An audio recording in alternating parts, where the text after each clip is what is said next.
جی شیخ، وہ annual family income بولتے ہیں، مطلب پورے فیملی کا انکم آپ کے. فیملی کاؤنٹ کرتے ہیں شیخ. اس میں جو ہمی پتر آتا ہے اس میں باقاعدہ لکھا ہوتا ہے کہ ماجیا کٹمب سے، یعنی میرے خاندان کی جو سیلری ہے، میرے پورے فیملی کی جو سیلری ہے وہ 2.5 لاکھ سے کم ہے. کیا اس میں بیوی کی سیلری بھی شامل ہے؟ جی شیخ، وہ شامل ہو جائے گی پورے فیملی کے انکم کے مطابق.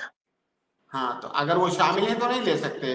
ہاں یہ ہے کہ اگر آپ کو شک ہے تو آپ پتہ کر لیجئے اس کی جو آفیسیں وغیرہ ہوتی ہیں وہاں جا کے. جی شیخ. جی شیخ. شیخ ایک چھوٹا ایک سوال اور ہے، کروں؟ جی کر لیجئے. جی کر لیجئے جلدی سے.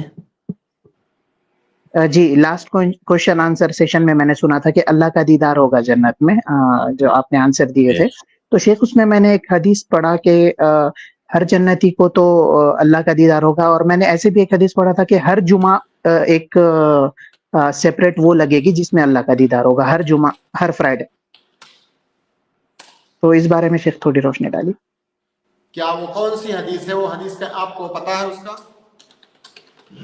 جی شیخ، انشاءاللہ میں بتا سکتا ہوں. میری آواز آ رہی ہے نا شیخ؟ آ رہی ہے.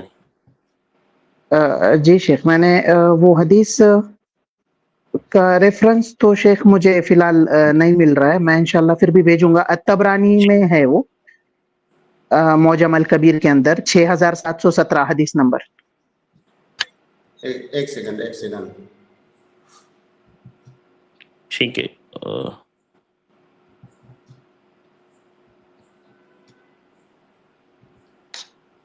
ایسا ہے، آپ تھوڑی دیر کے بعد آئیں. ہاں، ہم اس حدیث کا حکم، حدیث تو موجود اس طرح کی ایک حدیث ہے، لیکن اس کا حکم دیکھنا ہوگا کہ کیا وہ حدیث صحیح ہے یا ضعیف. باقی اللہ رب العالمین کی رویت کے بارے میں تو کوئی اختلاف نہیں ہے اہل سنت والجماعہ کا کہ تمام اہل جنت کو اللہ رب العالمین کا دیدار نصیب ہوگا. جہاں تک جمعہ کے سلسلے میں جو روایت ہے اس کے بارے میں تحقیق کرنی ہوگی اور روایت صحیح ہے کہ نہیں. آپ تھوڑی دیر کے بعد آئیں، انشاءاللہ ہم بتاتے ہیں. ٹھیک ہے شیخ. ٹھیک ہے، جزاک اللہ خیر. آپ کو رکھتا ہے انشاءاللہ. بارک اللہ فیکم. شاہ رخ شیخ. السلام علیکم ورحمۃ اللہ وبرکاتہ. شیخ السلام ورحمۃ اللہ وبرکاتہ. شیخ الحمدللہ ہم 300 ایپیسوڈ اللہ کی رحمت سے پہنچ چکے، اور میری دعا تھی کہ i+ ٹی وی مینجمنٹ اور سارے علماء کرام جو بھی اس میں ہمیں قوم کو استفادہ حاصل کر رہے، ہم سیکھ رہے، اس میں بہترین عظیم ثواب عطا فرمائے. جزاکم اللہ خیرن. شیخ میرا سوال یہ تھا کہ کیا سود کا پیسہ ایسے کسی بچوں کے اسکول فیس میں استعمال کیا جا سکتا ہے جن سے ان کے تعلیمات میں کوئی رکاوٹ نہ آئے؟ کیونکہ اگر ان کی والد جو پیرنٹس ہے یا جو فادر ہے ان کی مالی حالت خستہ ہو تو کیا ان کی اسکول فیس میں یوز کیا جا سکتا ہے سود کا پیسہ؟ جزاکم اللہ خیرن. دیکھیے، جو بینک سے ملنے والا سود ہوتا ہے اس سے فائدہ صرف وہ شخص نہیں اٹھا سکتا ہے جس نے اس کو پایا ہے. جس کے اکاؤنٹ کا وہ سود ہے وہ اس سے فائدہ نہیں اٹھا سکتا. کسی بھی ایسی جگہ پر وہ خرچ نہیں کر سکتا جس کا فائدہ اس کو پہنچنے والا ہو. اس کے علاوہ وہ کسی کو بھی دے سکتا ہے. ہاں، بہتر یہ ہے کہ کسی غریب محتاج کو دے، کسی ایسے آدمی کو نہ دے جو آلریڈی مالدار ہے، کسی غریب محتاج کو دے. اب وہ غریب محتاج اس کو کھانے میں استعمال کرے، اسکول فیس میں استعمال کرے، کتابیں خریدے، جو بھی اس کی ضرورت ہے اس میں وہ خرچ کر سکتا ہے. جی شیخ، کوئی دوسرا گھر آنے کی بچے تو ان کو دیا جا سکتا ہے اسکول فیس میں؟ بالکل دیا جا سکتا ہے، بالکل. شیخ اور ایک چھوٹا سوال کر سکتا ہوں؟ پوچھ لیجئے.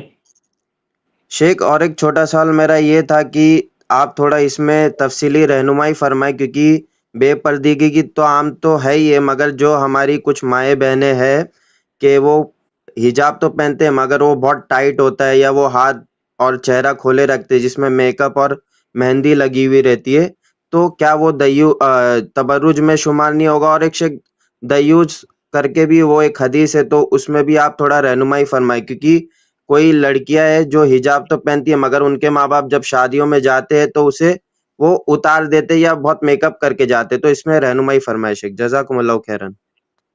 جی شیخ.